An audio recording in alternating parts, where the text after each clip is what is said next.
Le Rwanda et la Zambie ont signé cet accord de coopération le 4 avril 2022 alors que les deux pays cherchent à fortifier leurs relations. C'est le fruit d'une visite d'État de 2 jours effectuée par le président rwandais Paul Kagame en Zambie.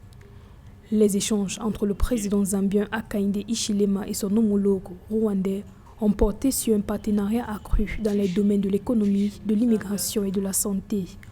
Autre domaine de coopération prévu entre le Rwanda et la Zambie, la promotion des investissements, de l'emploi, de l'agriculture, de la pêche et de l'élevage.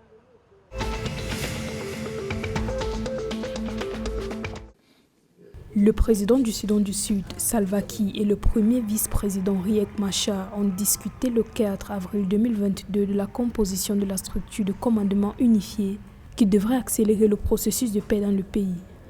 Cet engagement intervient dans le cadre de la mise en œuvre de l'accord de paix revitalisé de 2018. Le 3 avril 2022, les principaux parties de l'accord de paix se sont mis d'accord sur la structure de commandement unifié de toutes les forces de sécurité du pays. Cet accord donne au président Salva Kiir une part de 60% dans la structure de commandement et 40% aux membres de l'opposition.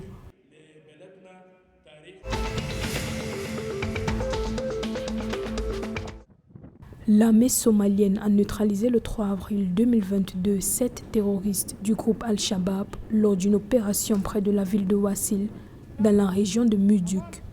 Au cours de cette opération, les forces de sécurité ont capturé 2 militants blessés, 4 engins piégés, 4 fusils et un véhicule, selon des sources militaires. Précisons que l'armée somalienne a, au cours des derniers jours, intensifié ses opérations contre les groupes terroristes à travers le pays. Une situation qui a amené ces combattants à déposer les armes.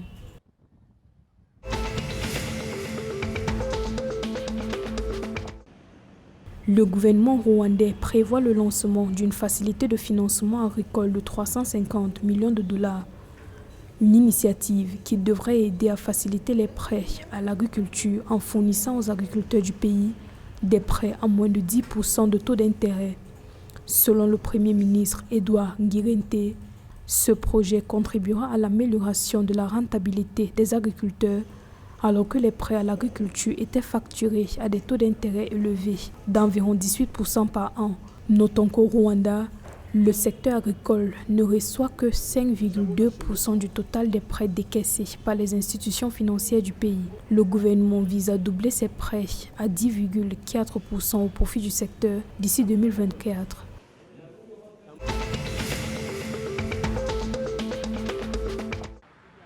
Le gouvernement tanzanien a défini de nouvelles stratégies visant à garantir que la production d'huile de cuisson réponde aux demandes croissantes du pays. L'objectif est de doubler la production de graines de tournesol pour atteindre 5 000 tonnes d'ici 2023.